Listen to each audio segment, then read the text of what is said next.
Hello, everybody. This is Christine Sheritz, and I just wanted to talk to you about Module 6. I can't believe we're already beginning Module 6. You are so close to finishing the course. So, every Wednesday we begin our new module. So I wanted to talk to you a little bit about what's going to be happening for Module 6.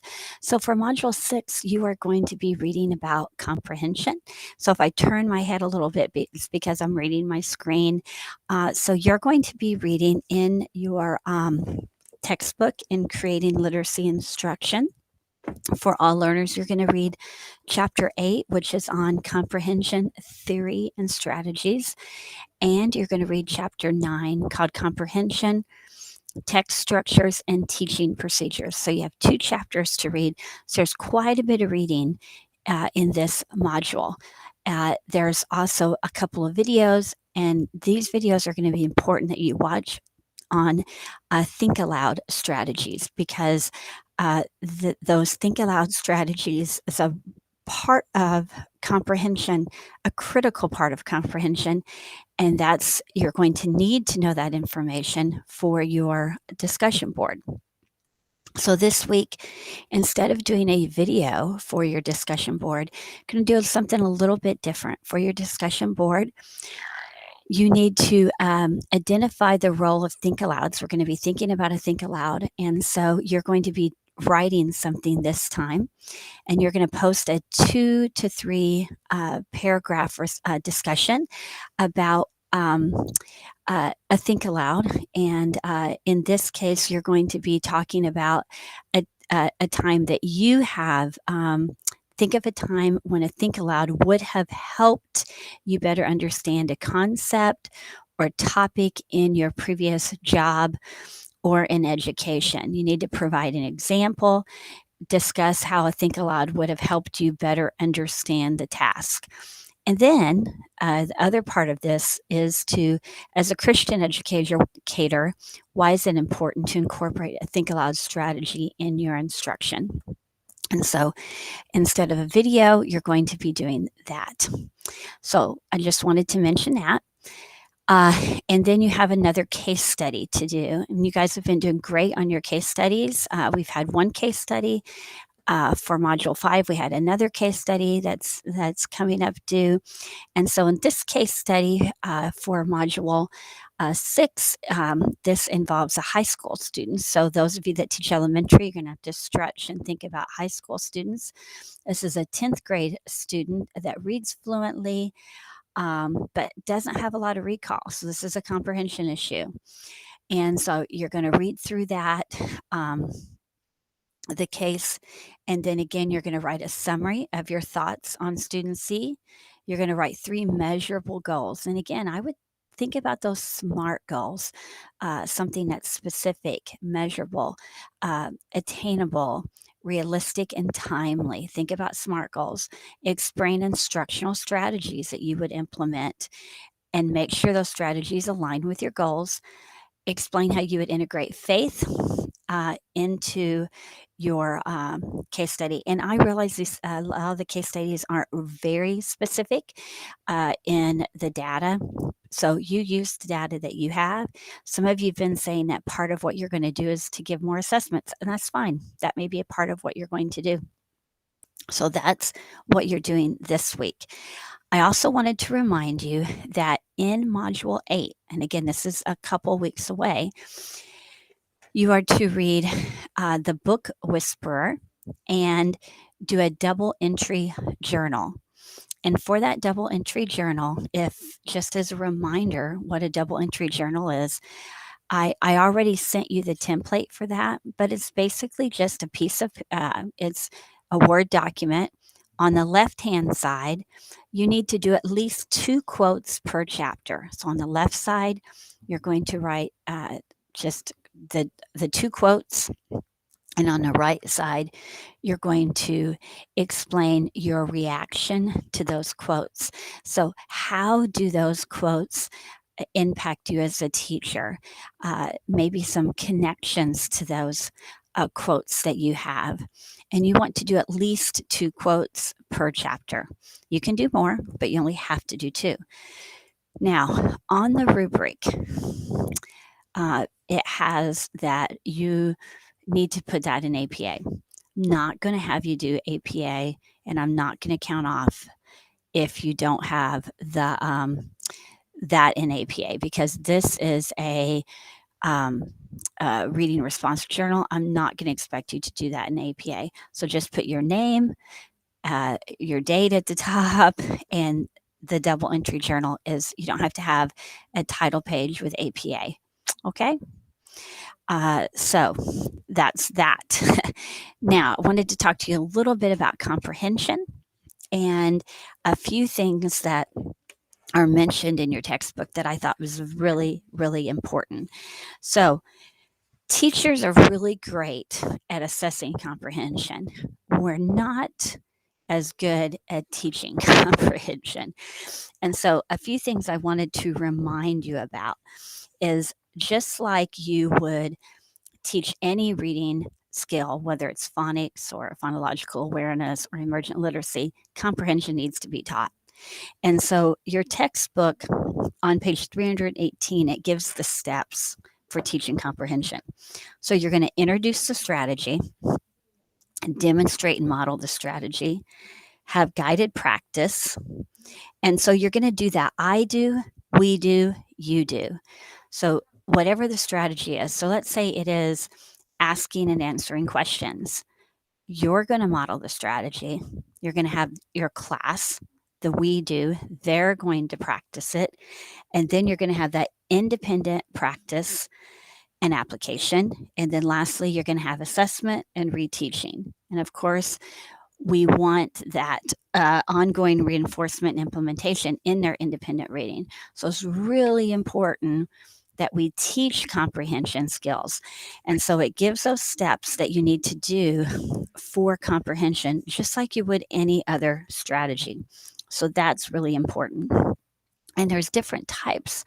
When you think about comprehension, you're teaching comprehension strategies before kids read, during reading, and after reading. So your book doesn't say before, it talks about teaching preparation strategies. That's before reading. It talks about strategies that they're going to do while they're reading. And again, they say organizational strategies. So think about that before reading, during reading, and after reading. Kids have to think about comprehension. So you're teaching those strategies during all aspects of reading. Chapter 9 is a great chapter about text structure. Text structure is critical for comprehension, and it also helps kids with writing. So when you teach text structure, when you teach children that now we know that literary text has the same text structure, right? You're going to have characters, plot, solution, a setting, and so it's going to be the same. Where text structure gets different and more complex is with informational text. And so you have to teach your kids the different types of text structure. And your book on page 368 talks about that: description, time sequence, explanation, compare, contrast, problem, solution, cause and effect. That's all different kinds of text structure. And one of the facts it gave in your book was 23% of informational books don't have one single text structure. It's multiple text structures. So it's not like you can give them a book and say this entire book is cause and effect. It's going to be multiple text structures. So if you can teach children text structures, you can help them with comprehension. You're also going to help them with their informational writing, because they can learn the writing as you give them the graphic organizers. As a teacher, you need to know text structure so that you can know the correct graphic organizer to give students that will help in comprehension. Okay, the last thing I want to do, and I'll try not to be too long-winded on these videos, is I want to show you, I'm going to share my screen here, something that I hope you know about. And this is What Works Clearinghouse. What Works Clearinghouse is, I think probably you guys know about this. This is a database that has research-based uh, interventions um, that you can go to, and you can see what does the research say about this. And so I wanted to mention one program that a lot of schools use because they say this is going to teach comprehension. And this is Accelerated Reader, and many schools use it. So Accelerated Reader, if you don't know, this is where kids read various books, and then there are quizzes on it. Now, Accelerated Reader assesses reading. It doesn't teach comprehension. It assesses it, but it doesn't teach it. So I want to show you how you can look at what something says. So what I did, if you look at my screen here, I put in Accelerated Reader, and I'm going to put literacy in, and I'm going to search. And this gives us the results of, so I can see Accelerated Reader, beginning reading, accelerated. These are the different reports. A final report for the evaluation of Renaissance learners, Accelerated Reader. So I'm going to go here because this is a final report, and I want to see what does this final report say. So I'm going to go here to the final report, and this gives findings, sample characteristics, study details, additional resources. And so everything's right here, and it has, I'm going to go here for the report, and I'm going to download the intervention report right here because I want to know, what does this say about Accelerated Reader? So I'm going to start here at the top, and it basically gives you the program description about what Accelerated Reader is, it being a computerized supplemental program. Kids read a story. At the completion of a book, they take a quiz on it. It is written, it's developed by a company called Renaissance Learning. So I'm going to skip down here. It has the background of Accelerated Reader, program details, it has the cost. So it gives you all this, and then it has summary. So I'm going to kind of skip down, and I wanted to show you this. Summary of studies meeting What Works Clearinghouse design standards with reservations. No studies met the group design standards with reservations. Now let's go down here. Summary of effectiveness for comprehension. So let's see what the studies say. There's only been 2 studies that meet What Works Clearinghouse group design standards without reservations.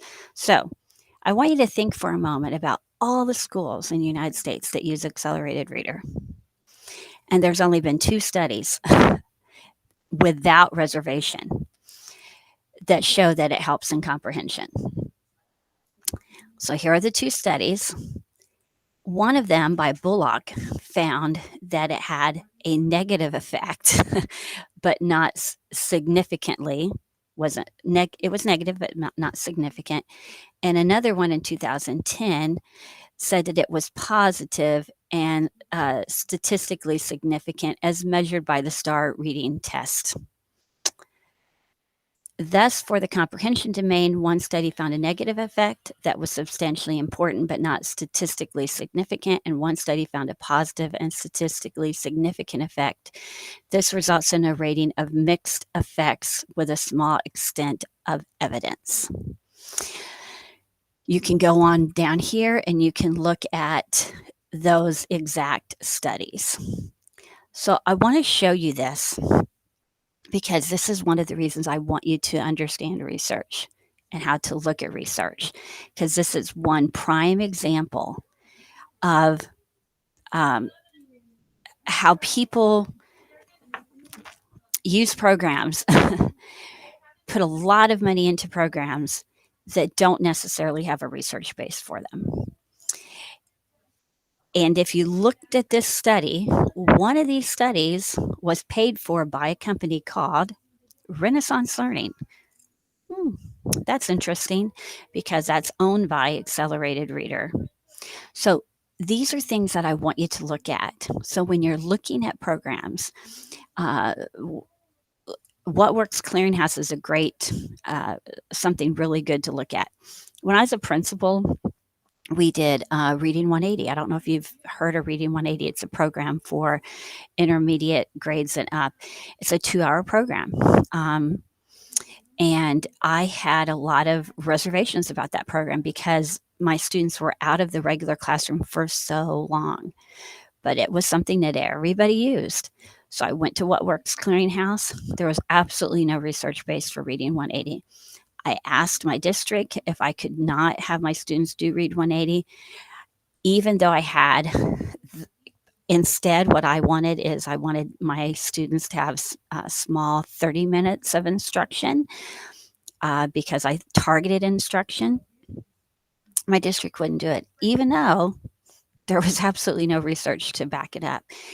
Sometimes districts will buy a program, and because they have the program, they continue to use it. But as literacy experts, I want you to know where some of this is. And What Works Clearinghouse is a great place that you can look up a program and say, is this a viable program? Now, some studies, and one of the studies I looked at for Accelerated Reader, if a teacher, after a kid reads the book, if a teacher sits down with the student and asks them the comprehension questions, then it can be effective. If this teacher's doing one-on-one conferences with the kids.